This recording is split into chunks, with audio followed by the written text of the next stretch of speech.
So beginning our day at Abhayagiri, this is a big community, so there's a lot of practical things that happen based on us needing to look after ourselves, look after our lives. And there's things like town trips and comings and goings. And so it doesn't really match the ideal image of the hermit on the mountain style of practice. But it is still, I think I calculated at one time that each of us has 1/10 the normal footprint of a person on the earth.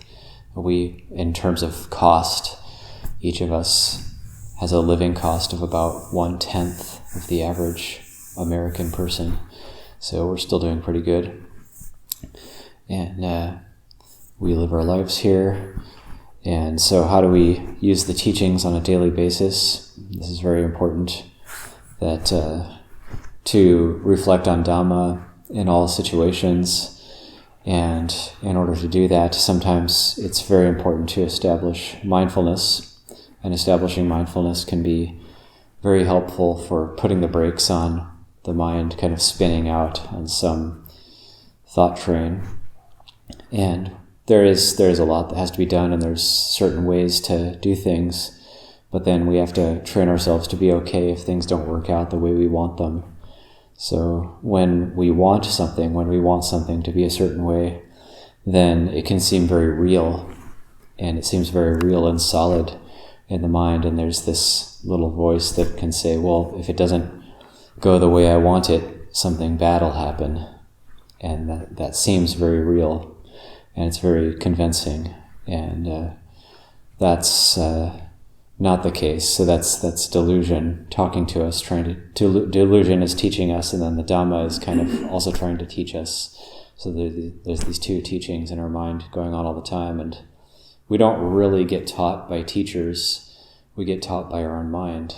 And however we interpret the teachings of the teachers is how we end up training ourselves.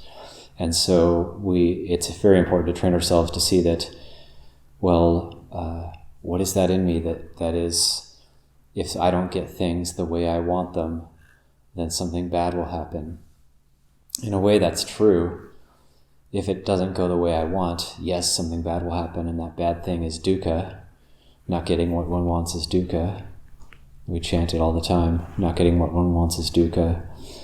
Coming into contact with what we don't like is dukkha. Being separated from what we like is dukkha.